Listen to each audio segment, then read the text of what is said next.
Shalom. Shalom. Selamat pagi, Tuhan memberkati. Mana kabarmu? Luar biasa. Sudah baca kitab suci ya? Sudah. Saya mengatakan ini sudah 21 tahun. Nanti saudara mau bosan atau senang, kembali lagi kepada saudara. Baca kitab suci itu sangat penting, dan penting sekali.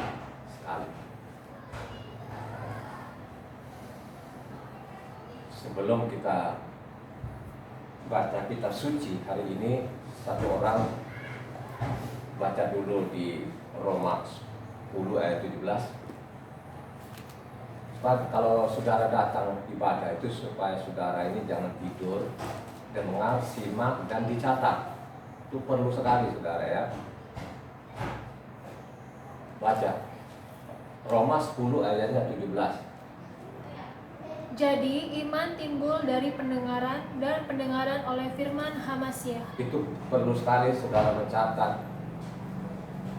Kalau ada yang mengkhotbah, jadi saudara itu sediakan pulpen dan ditulis. Nanti ketahuan saudara, dia menyimpang dari mimbar atau tidak. Pasang telinga saudara, buka mata rohani saudara, supaya saudara mengerti. Ya. Simak baik-baik apa yang dikhotbahkan itu, apa yang dibicarakan itu yang sangat penting sekali kan. Tanpa itu saudara sulit. Ingatlah hari ini pembacaan kitab suci itu terambil dari 2 Korintus 3 ayatnya 1 sampai 18 karena memang hanya 18 ayat.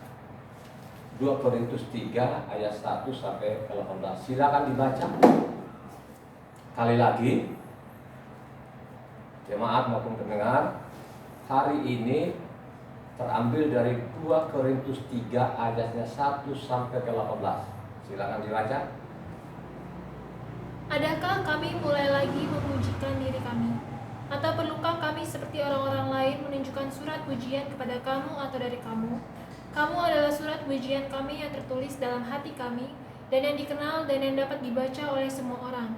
Karena telah ternyata bahwa kamu adalah surat Hamasiah yang ditulis oleh pelayanan kami, ditulis bukan dengan tinta tetapi dengan roh dari Tuhan yang hidup, bukan pada loh-loh batu melainkan pada loh-loh daging, yaitu di dalam hati manusia.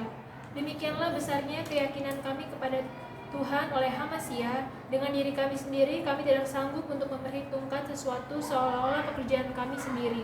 Tidak, kesanggupan kami adalah pekerjaan Tuhan. Ialah membuat kami juga sanggup menjadi pelayan-pelayan dari suatu perjanjian baru yang tidak terdiri dari hukum yang tertulis tetapi dari roh, sebab hukum yang tertulis mematikan tetapi roh menghidupkan. Pelayanan yang memimpin kepada kematian terukir dengan huruf pada loh-loh batu, namun demikian kemuliaan Tuhan menyertainya waktu ia diberikan.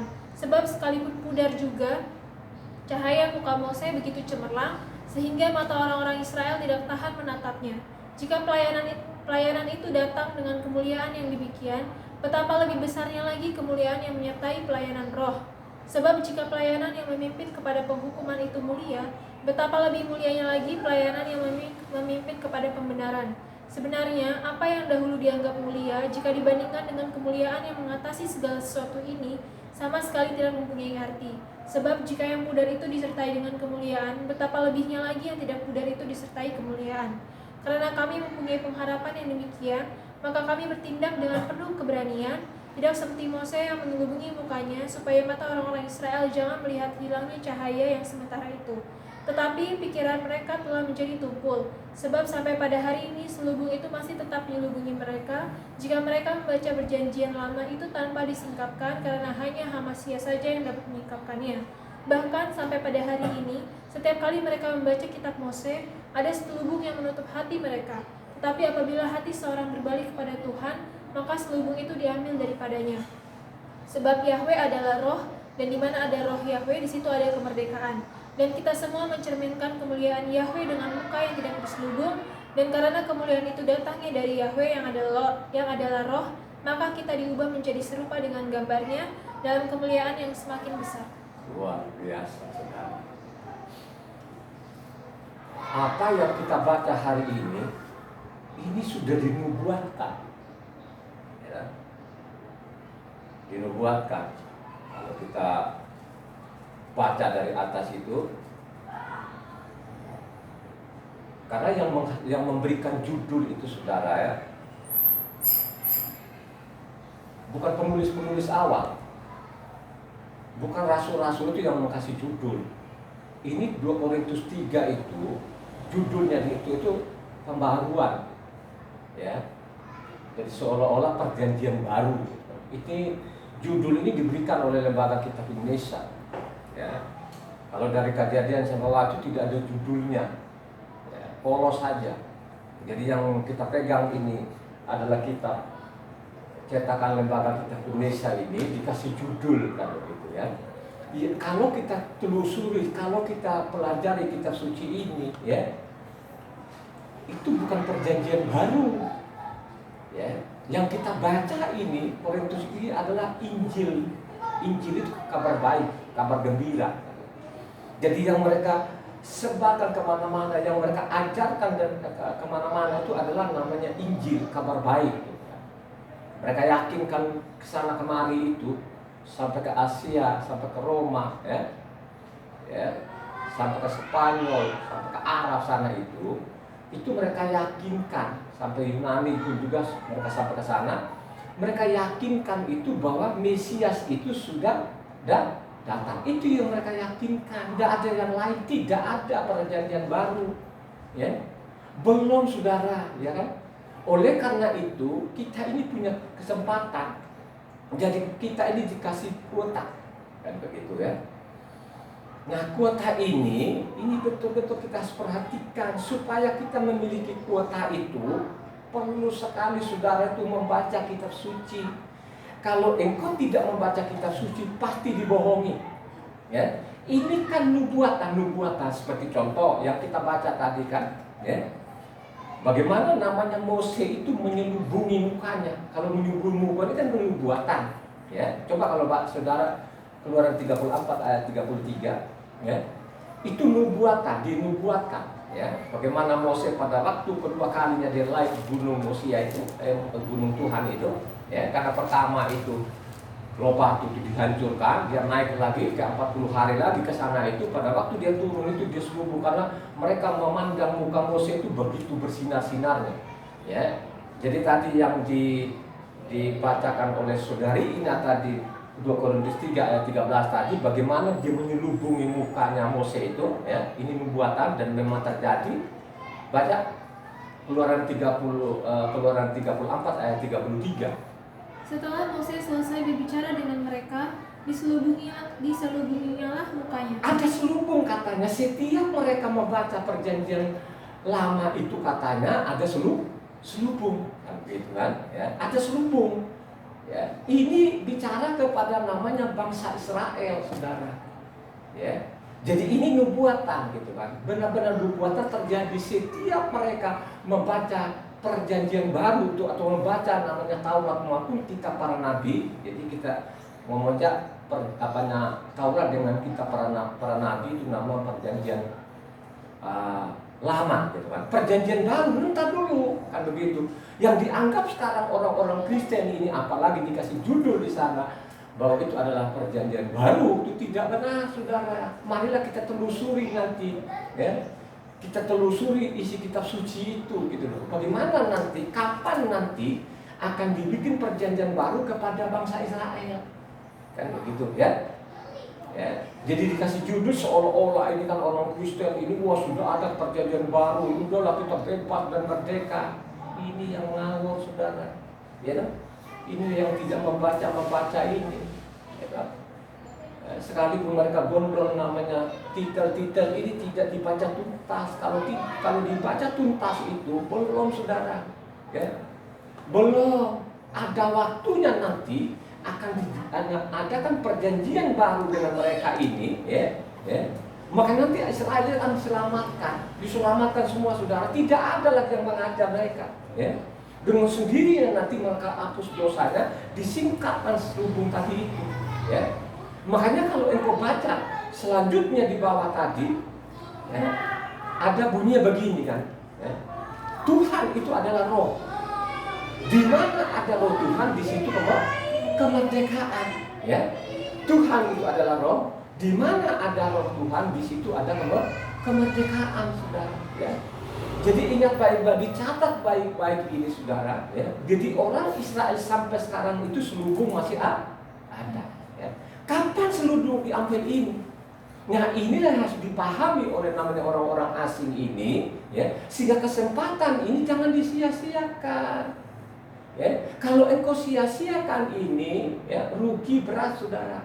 Rugi, sangat rugilah engkau ini kan, gitu kan. Ini nubuatan loh, saudara. Nubuatan itu terjadi. Makanya kitab yang kita baca, yang kita pegang itu adalah kitab nubuatan, tidak ujuk-ujuk. Buktikan betul-betul bahwa selubung dari waktu selubung itu sampai sekarang ini terselubunglah mata rohani mereka, ya. Kenapa saya mengatakan ini, ya? Bagaimana saya dulunya sebelum tahun 2000 itu ada selubung, ya, yang benar-benar menyelubungi mata rohani saya, ya? Sehingga mata rohani saya itu tidak berfungsi, saudara. Nah, yang sebenarnya mata rohani saya itu sudah mati, saudara, ya. Mata jasmani saya begitu terang menderamnya kan, begitu. Coba kalau lihat lihat uang itu, wah, terang, saudara, ya. Lihat uang begitu terang menderamnya. Tapi kalau lihat namanya firman Tuhan itu benar-benar gelap, saudara. Saya gelap, ya. Gelap, sudah. Baru saya paham itu di mana ada roh Tuhan, di situ ada kebenaran. Dari situlah saya membaca itu, baru saya sadar tanpa roh Tuhan di dalam kita itu tidak tahu namanya kebenaran. Bagaimana dulunya saya seorang pengusaha subuh alat beras, saudara. Saya cari uang itu seluruh Indonesia, ya. Mungkin cari seperti saya ini susah, saudara. Cari uang saya ini kebablasan, saudara. Taruhan nyawa, saudara, ya. Bagaimana saya dulu mata rohani saya, mata jasmani saya kan itu begitu terangnya mencari uang kan, begitu kan. Akhirnya dapat uang, akhirnya apa? Ya, coba kalau lihat cewek-cewek turun, wih, terang betul mata, saudara, ya. Seolah-olah itu tidak ada yang salah, karena memang tidak ada roh Tuhan itu, ya. Sehingga kita tahu itu apa kebenarannya, ya.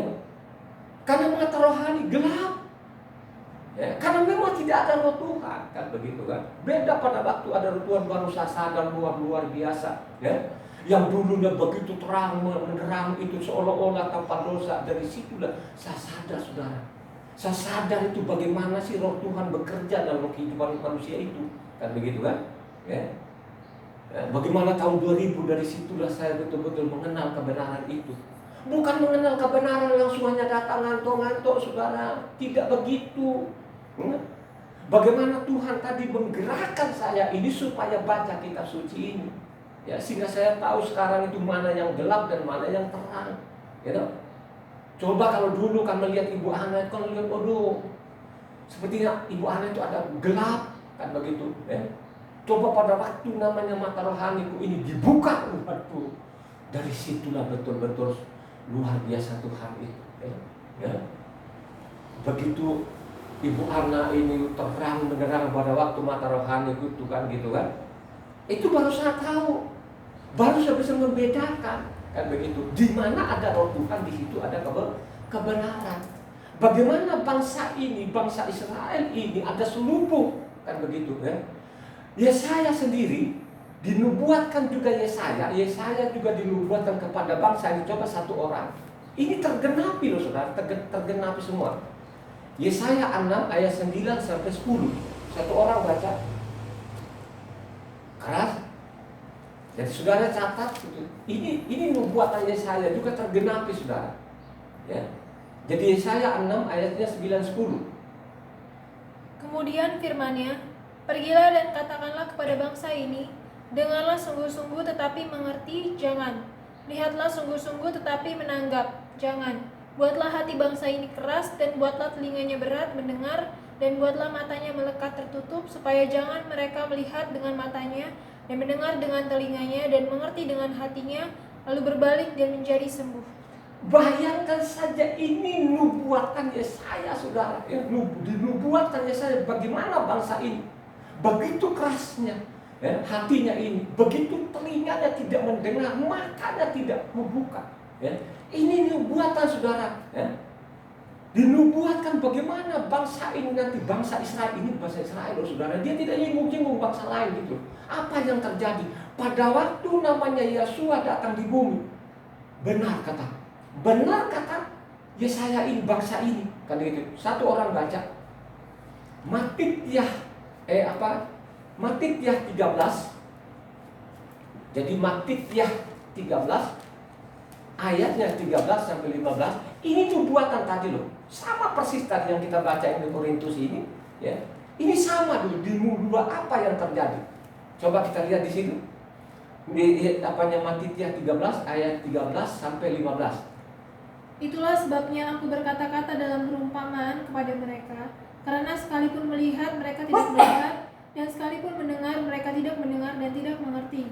Maka pada mereka genaplah nubuat Yesaya yang berbunyi, kamu akan mendengar dan mendengar, namun tidak mengerti. Kamu akan melihat dan melihat, namun tidak menanggap. Sebab hati bangsa ini telah menebal dan telinganya berat mendengar, dan matanya melekat tertutup, supaya jangan mereka melihat dengan matanya dan mendengar dengan telinganya dan mengerti dengan hatinya, lalu berbalik sehingga aku menyembuhkan mereka. Coba bayangkan saja, ini yang berkata-kata ini siapa, saudara? Ini adalah Yahweh itu sendiri yang datang di bumi ini.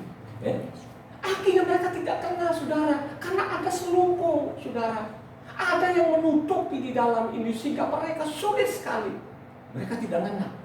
Ini sudah dinubuatkan juga, ini bangsa pilihannya, saudara. Ini bangsa pilihannya. Ya.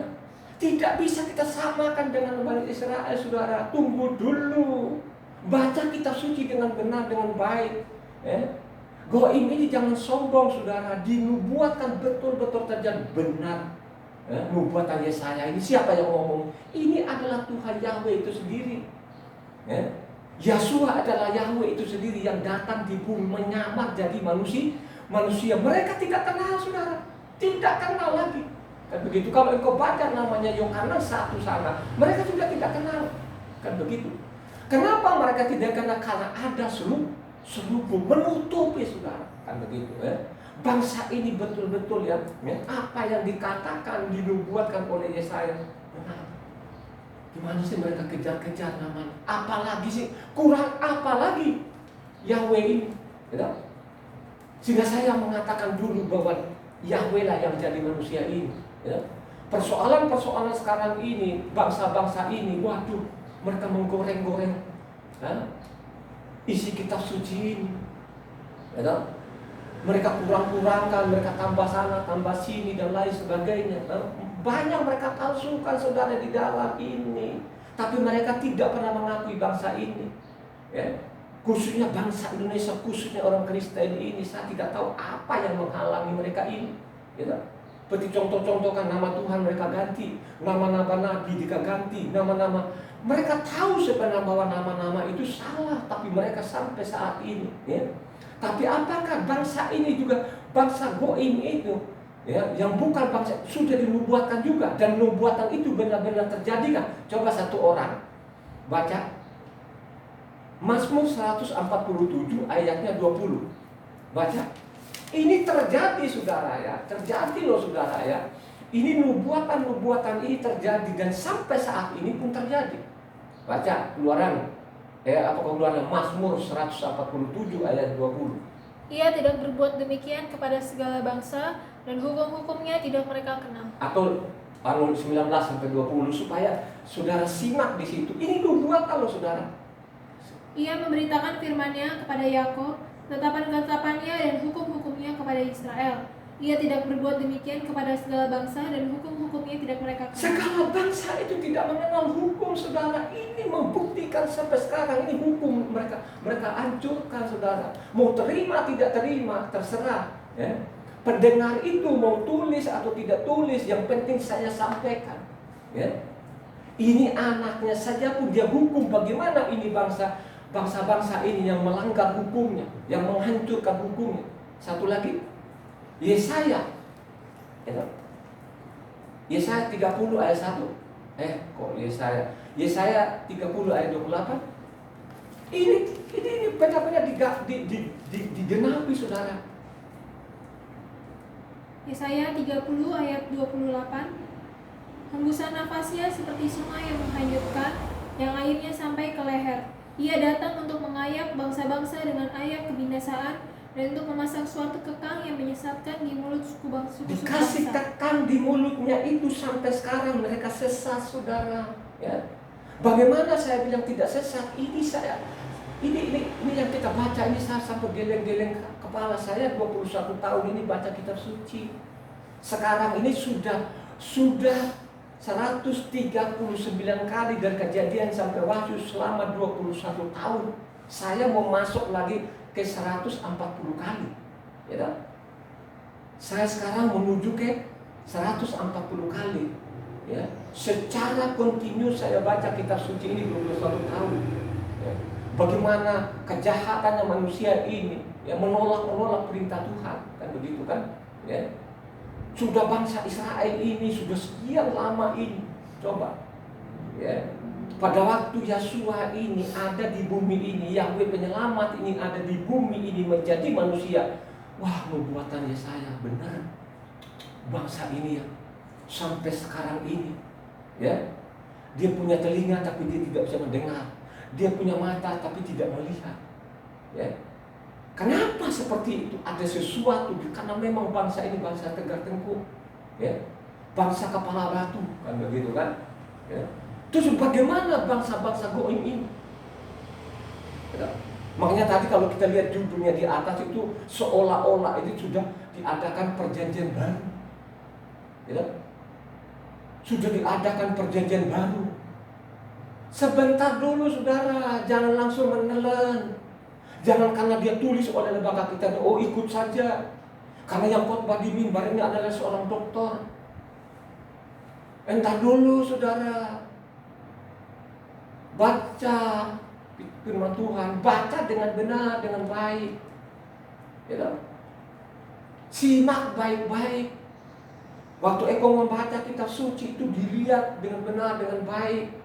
Direnungkan itu, sehingga pengetahuan akan kebenaran memiliki. Tanpa pengetahuan akan kebenaran sulit kau masuk surga. Ya, sudah diancam pakai pasal. Kalau engkau baca namanya Matitia 5 ayatnya, ya, 20 di sana, kamu tidak lebih benar dari bangsa dari ahli-ahli Taurat itu, kamu nggak masuk surga. Coba baca satu orang. Ya. Maka aku berkata kepadamu, jika hidup keagamaanmu tidak lebih benar daripada hidup keagamaan ahli-ahli Taurat dan orang-orang Farisi, sesungguhnya kamu tidak akan masuk dalam kerajaan sorga. Dipakai ukuran kalian ya. Kalau kamu tidak lebih benar dari ahli-ahli Taurat ini, kamu nggak masuk sorga. Ya. Coba bayangkan aja, Tuhan bilang Taurat itu tidak, bukan gua batalkan, mendingkan langit dan bumi itu rubuh, kan begitu, daripada satu titik hilang, kan begitu, daripada satu titik itu hilang, mendingkan langit dan bumi, ya, kan begitu. Kalau kau baca lengkapnya sana ada banyak Matitia 5 ayatnya 17 sampai 20 di sana, mendingkan langit dan bumi, ya. Daripada satu titik ini ditiadakan. Coba bayangkan saja sekarang ini, nama Tuhannya diganti, kalau ditanyain malah bingung, gitu. Nama-nama rasulnya diganti, ya. Seolah-olah dari itu nama tidak penting. Ini kebenaran, saudara. Ya. Di mana ada roh Tuhan, di situ ada kemerdekaan. Di mana ada roh Tuhan, di situ ada namanya kebenaran. Kan begitu, ya.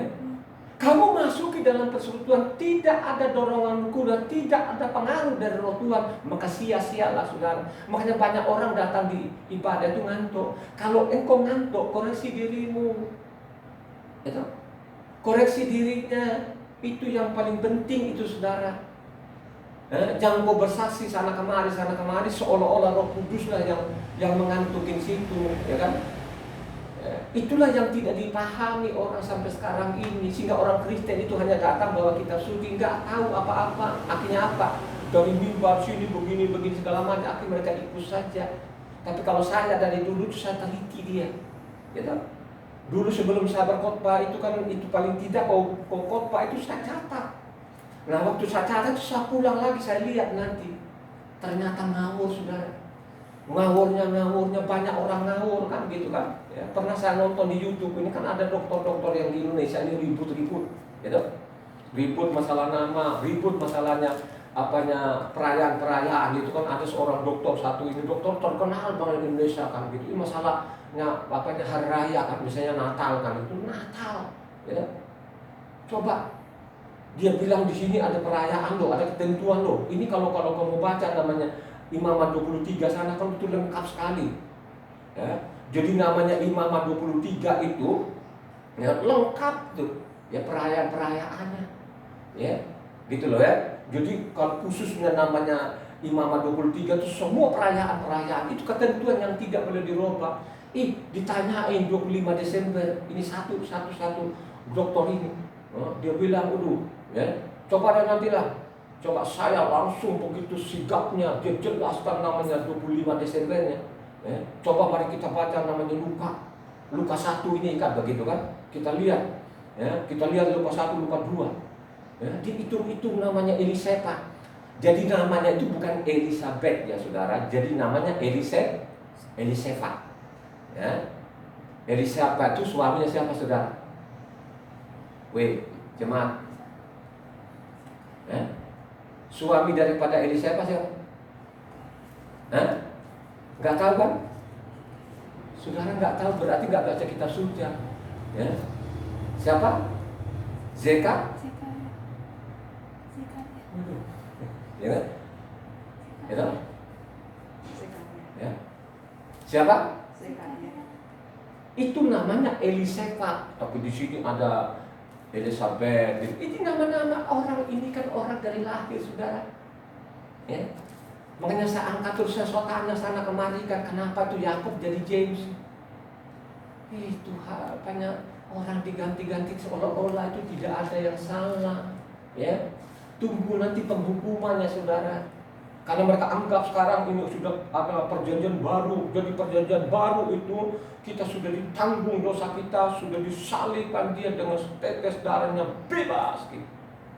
Istri orang sikat, suami orang sikat, pencuri juga nggak apa-apa karena sudah ada perjanjian baru. Itu benar-benar luar biasa kejahatan manusia. Itu jahat. Lu terima tidak terima itu jahat namanya. Nama Tuhan lu ganti, nama-nama rasulnya ganti, nama nabinya ganti, gitu. Coba, ini siapa yang mengajari mereka ini? Tidak ada perbaikan dari dulu. Ya.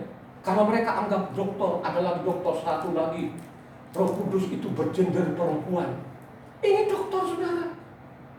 Ini pengajar-pengajar ini yang sudah namanya tadi itu sudah nubuatan tadi sudah tergenapi saudara. Ya.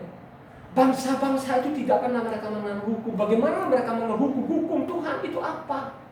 Gitu? Sabat ini sampai sekarang ini tidak orang mau. Kalau kita bilang sabat, lu pergi saja Israel sana kau sabat. Gitu? Makanya saya bilang saudara ini ada dua ajaran sekarang di sini. Ada ujaran dari Roma dan ada ajaran dari Sion. Tinggal lu pilih sekarang. Lu mau pilih Sion atau mau pilih dari Roma? Ya. Coba kalau kau tanya sana orang-orang Mesianik itu, ada kan kelompok-kelompok kecil di Israel sana itu yang masih sampai sekarang itu masih ada. Ya. Di permukaan nggak ada saudara. Mereka mungkin diam saja kan begitu kan. Ya. Apakah kalau orang Mesianik sekarang ditanya sama ada orang kami tidak sama. Bagaimana sama? Ya. Disuruh namanya pondok daun, lu suruh bilang Natal. Ya tak? Lu bilang namanya Pesaknya tadi satu hukum berlaku kepada bangsa Israel maupun orasi, lu bilangnya Jumat Agung. Ini apa ini? Gitu. Tanpa penyelidikan kitab suci yang benar, saudara, matilah kalian. Ya. Kan begitu. Mati saudara. Ya. Oleh karena itu saya bilang setiap saya khotbah itu sediakan ballpoint kau catat saudara. Ya. Mendingan kau punya pemahamannya sekecil mungkin sekecil biji sawi itu, daripada kau datang di sini hanya kau datang tidur kan begitu, kau datang ngantuk-ngantuk segala macam. Ini orang-orang seperti ini saudara. Itu yang dia bilang ada yang gadis nama bisa sana dan ada gadis bodoh. Bodoh itu dia datang aja, dia bawa juga kitab sucinya, ya. Akhirnya tidak persiapan, pada waktu datang dia gelapakan, kan gitu kan? Coba kan, orang-orang seperti itu kan. Coba kalau kita ngomong kan, itu nama tidak, oh nama itu tidak penting bagi kami. Nama itu tidak penting. Yang penting hati saya ke atas. Ada firman-Nya, saudara. Pernah ketemu nggak bahwa yang hati saya yang penting ke atas? Pernah nggak kamu ketemu firman-Nya? Woi, tidak pernah ada. Tapi kalau bertahan karena namaku selamat. Nama siapa di situ? Ini kebenaran. Kenapa sekarang orang begitu tertutupnya? Kan begitu. Kenapa begitu tertutupnya? Kok sulit sekali ini kan begitu kan? Mereka mau ikuti namanya kebenaran. Kenapa mereka tidak ikut kebenaran? Karena tidak ada roh Tuhan. Satu orang, ya, baca Yesaya 30 ayat 1.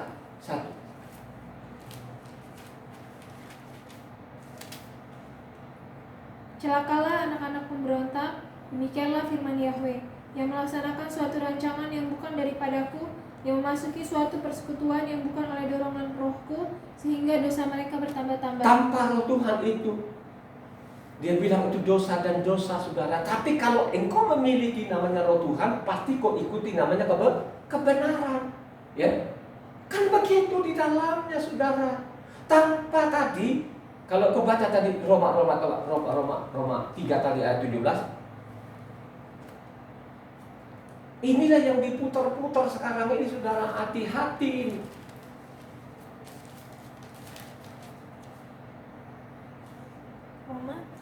Roma 2 Korintus 3 ayatnya 17 tadi itu. Sebab Yahweh adalah roh, dan di mana ada roh Yahweh di situ ada kemerdekaan. Ya, di mana ada roh Yahweh di situ ada kemerdekaan. Di mana ada roh Yahweh di situ ada kebenaran. Kan begitu, ya? Baca satu orang. Yeskiel 36 ayatnya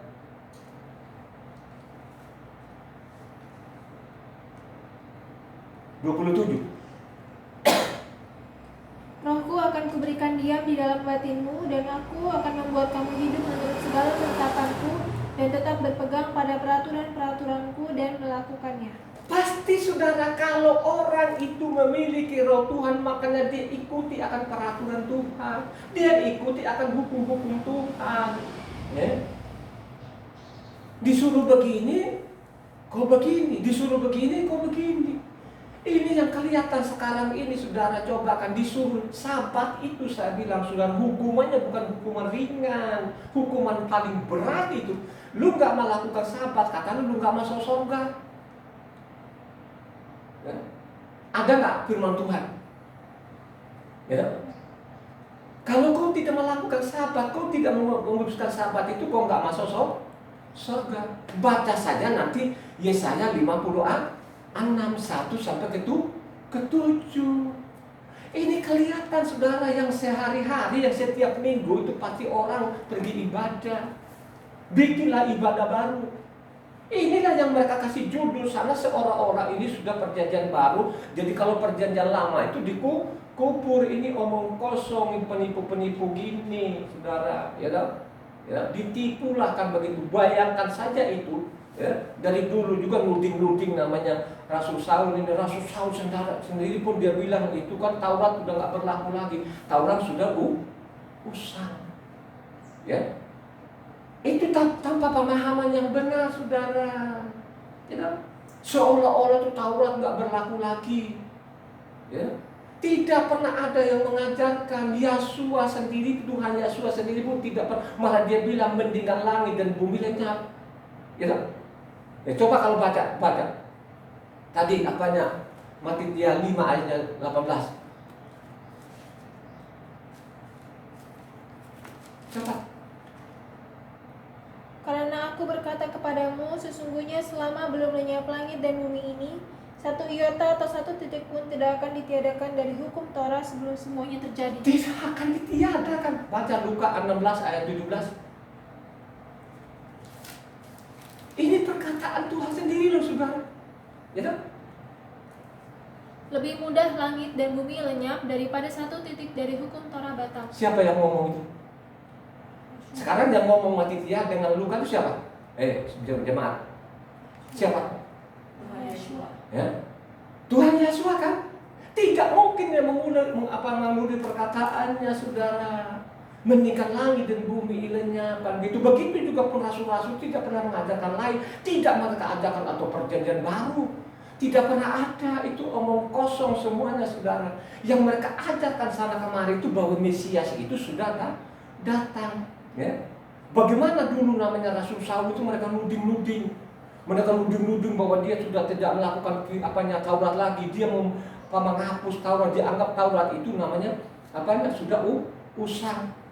Ya, tidak berlaku lagi, kan begitu. Ya. Karena orang tidak baca, terima saja, ditelan bulat-bulat, saudara. Akhirnya apa? Kalau sudah Taurat itu sudah tidak berlaku lagi, mau jadi apa? Mati konyol namanya.